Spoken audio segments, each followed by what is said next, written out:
Hello guys, welcome to my इसवा education formation channel में आपका स्वागत है। इस अपडेट में लेकर के प्रेजेंट है ईपीएस 95 पेंशन धारकों के लिए खुशखबरी। पेंशन वृद्धि तय अब मिलेगा 7,500 और महंगाई भत्ता। तो चैनल पहली बार विजिट किए सब्सक्राइब कर लेना, बेल आइकन को प्रेस करना ताकि अगली वीडियो की नोटिफिकेशन आसानी से मिल सके। ईपीएस 95 पेंशन धारकों के लिए एक बड़ी खुशखबरी आई है। कर्मचारी पेंशन योजना एम्प्लॉयज पेंशन स्कीम ईपीएस 95 के तहत अब पेंशन धारकों को 7,500 मासिक पेंशन और महंगाई भत्ता मिलने की बात कही जा रही है। और यह खबर उन लाखों पेंशन धारकों के लिए राहत लेकर आई है जो लंबे समय से अपनी पेंशन में वृद्धि की मांग कर रहे थे। तो देखेंगे सरकार ने इस योजना पर विचार करते हुए तो ईपीएस 95 के तहत आने वाले कर्मचारियों और पेंशनधारकों की आर्थिक स्थिति को सुधारने के लिए कदम उठाए हैं। और इस वीडियो के माध्यम से हम योजना से जुड़ी सभी महत्वपूर्ण जानकारी देंगे, जैसे कि यह योजना क्या है, इसके लाभ, पात्रता और इससे संबंधित अन्य पहलू भी है। ईपीएस 95 पेंशन योजना क्या है?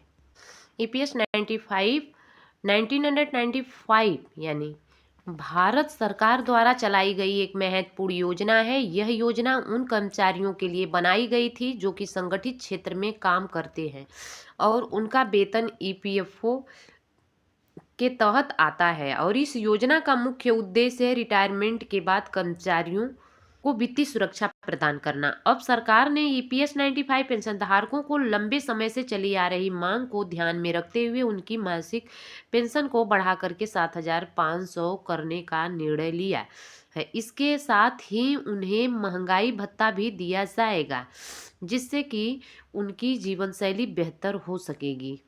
ईपीएस 95 योजना का संक्षिप्त विवरण ओवरव्यूज टेबल देखेंगे कि योजना का नाम है कर्मचारी पेंशन योजना ईपीएस 95। शुरुआत का वर्ष था 1995। कौन लाभार्थी हैं? संगठित क्षेत्र के कर्मचारी सभी। मासिक पेंशन पहले क्या थी? तो 1,000 माइनस 2,000 यानी देखेंगे नई मासिक पेंशन 7,500। महंगाई भत्ता डीए, हाँ। पात्रता ईपीएफओ सदस्य होना चाहिए। लाभ का उद्देश्य रिटायरमेंट के बाद वित्तीय सुरक्षा दिया जाएगा। ईपीएस 95 पेंशन इंश्योरेंस कैसे मिलेगा? 7,500। ईपीएस 95 के तहत पहले कर्मचारी को बहुत कम मासिक पेंशन मिलती थी, जो कि उनकी दैनिक जरूरतों को पूरा करने में असमर्थ थी। लेकिन अब सरकार ने इसे बढ़ा करके 7,500 करने का फैसला किया है।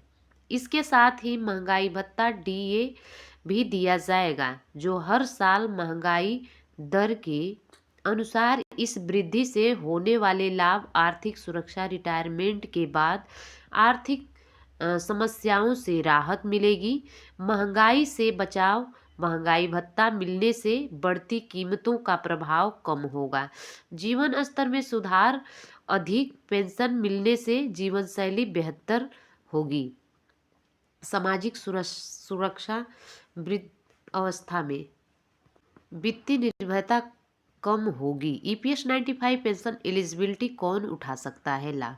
इस योजना का लाभ केवल उन्हीं कर्मचारियों को मिलेगा जो निम्नलिखित मानदंडों को पूरा करते हैं। कर्मचारी ईपीएफओ सदस्य होना चाहिए। कर्मचारी की उम्र 58 वर्ष या उससे अधिक होनी चाहिए। कम से कम 10 साल की सेवा पूरी होनी चाहिए। संगठित क्षेत्र में काम करने वाले कर्मचारी ही पात्र हैं। ईपीएस 95 पेंशन लेटेस्ट न्यूज़ क्यों हो रही है चर्चा? हाल ही में ईपीएस 95 पेंशन धारकों ने अपनी मांगों को लेकर प्रदर्शन किया था और उनका कहना था कि मौजूदा मासिक पेंशन राशि को लेकर के प्रदर्शन किया था और उनका कहना था कि मौजूदा पेंशन राशि बेहद कम है और इससे उनकी ज़रूरत पूरी नहीं हो पा रही है। इस पर सरकार ने उनकी मांगों पर ध्यान देते हुए यह निर्णय लिया कि मासिक पेंशन राशि को बढ़ा करके 7,500 किया जाए। इसके अलावा सरकार ने यह भी घोषणा की है कि हर साल महंगाई दर के अनुसार महंगाई भत्ता डीए दिए जाएंगे, जिससे कि पेंशनधारकों की आय स्थिति बनी रहेगी। ईपीएस 95 पेंशन बेनिफिट्स क्या होंगे फायदे? ईपीएस 95 योजना में किए गए बदलावों से कई फायदे होंगे। पेंशन वृद्धि, पहले जहां न्यूनतम पेंशन 1000 थी, अब इसे 7500 तक बढ़ा दिया गया है। महंगाई भत्ता, हर साल महंगाई दर के आधार पर डीए मिलेगा। वित्तीय स्वतंत्रता, स्वास्थ्य में जो है आर्थिक निर्भरता कम होगी। डीए के दर से आधार पर डीए मिलेगा। आपके वेतन के आधार पे वित्तीय स्वतंत्रता, वृद्धावस्था में जो है आर्थिक निर्भरता कम होगी।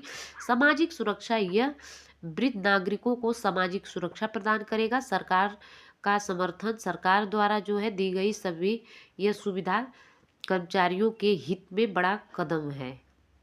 इसकी गणना कैसे किया जाएगा? ईपीएफओ 95 के तहत मासिक पेंशन का गणना निम्नलिखित फार्मूले से हो सकता है।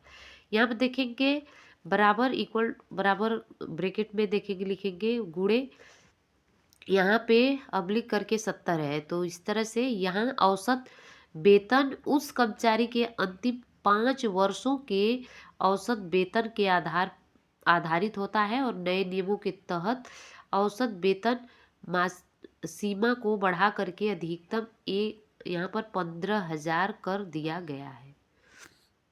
उदाहरण के लिए यदि किसी कर्मचारी का औसत वेतन 15,000 और सेवा अवधि 30 वर्ष है, तो उनकी मासिक पेंशन होगी 15,000 गुणे 30 अब्लिक करके 70 बराबर 6,428.57।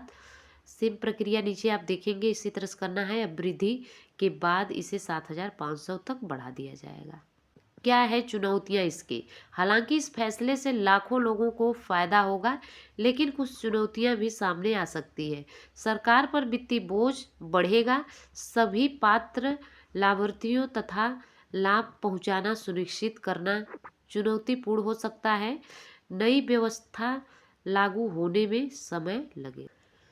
ईपीएस पेंशन स्कीम, एफएक्यूएस, क्या सभी ईपीएफओ सदस्य इस योजना का लाभ उठा सकते हैं? नहीं, केवल वे सदस्य जो पात्रता मानदंड पूरा करते हैं और इस योजना का लाभ उठा सकते हैं। क्या यह वृद्धि तुरंत लागू होगी? सरकार द्वारा आधिकारिक घोषणा और प्रक्रिया पूरी होने के बाद ही इसे लागू किया जाएगा। क्या निजी क्षेत्र के कर्मचारी भी इसके पात्र हैं? हाँ, यदि वे ईपीएफओ सदस्य हैं तो वे पात्र होंगे। महंगाई भत्ता कब मिलेगा? महंगाई भत्ता हर साल महंगाई दर के अनुसार ही दिया जाएगा आपको। डिस्क्लेमर में कह लेंगे कि यह वीडियो केवल जानकारी देने के उद्देश्य से लिखा गया है और सुनाया जा रहा है। हालांकि सभी अभी तक जो है सरकार द्वारा इस संबंध में अधिसूचना जारी नहीं की गई है, इसलिए जो वीडियो हमारी देख रहे हैं उनको सलाह दी जाती है किसी भी निर्णय लेने से पहले अधिकारिक सूचना वेबसाइट पे जा करके जरूर इसकी पुष्टि करें। चैनल पर लगातार बने रहे। Thanks for watching. God bless you.